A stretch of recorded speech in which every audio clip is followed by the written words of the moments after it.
Now, have you ever wondered what lurks beneath the sea? Our next guest doesn't have to wonder because he spends a lot of downtime there and finds some pretty cool treasures while he's at it. Sean Mcmullen is a free diver and underwater explorer. We are welcoming him back to the show once again to find out what he's been up to since we last spoke. Good morning, Sean.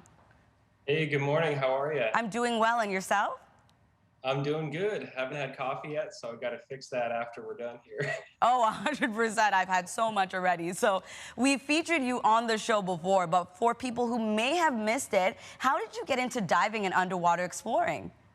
Yeah, this started honestly when I was a teenager. My dad was a diver, and I was always fascinated by his strips and his stories of things he's been on. And I just kind of fell in love with it. I put a mask on. I started snorkeling around lakes when I was with my friends and my brothers and sister when I was a kid. And I would find like bottles, and I had no idea I had no idea about the history of them or anything. And I kind of like lost that over a couple of years as I went to college for school for journalism. And then during the pandemic, I decided, you know what? I got nothing to do. So I went and bought a wetsuit and got all my gear and just started checking out spots that I thought were interesting. And then it just kind of morphed into whatever this is that I'm doing now, which is, it's been a lot of fun. It's a great hobby. Oh, I could absolutely imagine. It sounds like an amazing time. So have you been on any cool dives or explored any new bodies of water recently? I've been at different points of the Halifax Harbor. I was in Ives Cove, just off McNabb's Island this past weekend. I've been in the water up by Cape Breton. And yeah, every time I drive by a spot and I see a lake or river or part of a cove in the ocean, I make a note of it and say, I'm going to come back to check this point out. So, yeah, anything really could be anywhere. And that's kind of the fun. We're actually seeing a visual of a gun that you found. Is that one of the favorite treasures you have found so far? It's up there. Yeah, it was discovered in Lake Thomas in Fall River, close to where I live, and was not expecting to find a gun, let alone a rusty, sawed-off single-barrel shotgun.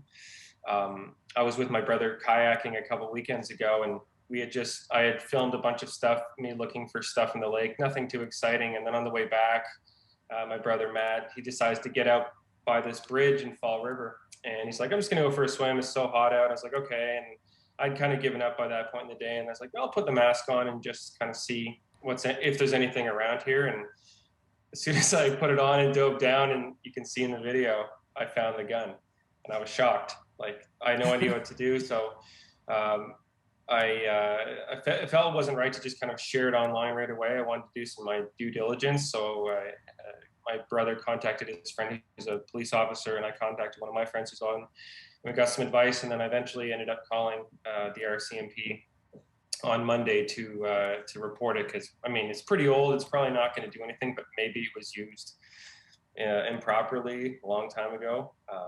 And I turned it over to them, and they took it and they sent it off to Ottawa to see if they could do any forensics on it and find out if it was, what it was used for. Oh, 100%. I definitely can understand that as well. And obviously a big part of why you do this is Ocean Conservancy. So why is that important so much to you?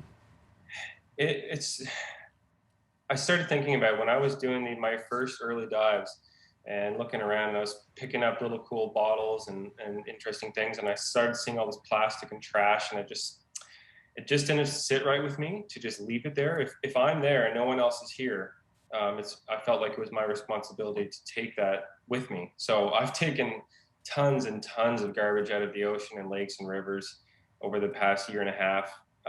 It's been tiring and exhausting. I've dragged bags of trash like a kilometer sometimes from the ocean to my car, and then I'll sort it out and recycle it and throw out the garbage. And I'm pretty proud of that now. I can say honestly that every dive that I do, I take everything that you see in the video with me, and sometimes even stuff that you don't see because my camera died while I was filming. Oh, 100%. Like, you actually see what's at the bottom of the ocean, which is a cumulation of hundreds of years of human activity. So what do you wish other people knew about the impact humans are having on the ocean? When you start seeing wildlife trapped in fish nets, garbage bags, it's pretty sad. I've untangled fish from nets before and freed them. Crabs stuck in bottles who may or may not have called it their home, but you know, I've seen kind of just what human, you know, garbage has done to the underwater environment, and it's not, you know, it's our responsibility to take care of it. You know, it's the sea life, the ocean sea life didn't ask for us to pollute their water, so it's my, yeah. I'm going to just take out as much as I possibly can. Of course. Well, thank you so much, Sean, for sharing this important message with us and sharing your finds with us as well. Oh, absolutely. It's part of the fun. We're in the social media age, and it's so easy now to share everything you find. So I love the community that I've been able to establish, and I'm going to keep doing it. Perfect. Well, that was Sean Mcmullen this morning. We'll be right back with more CML after the break.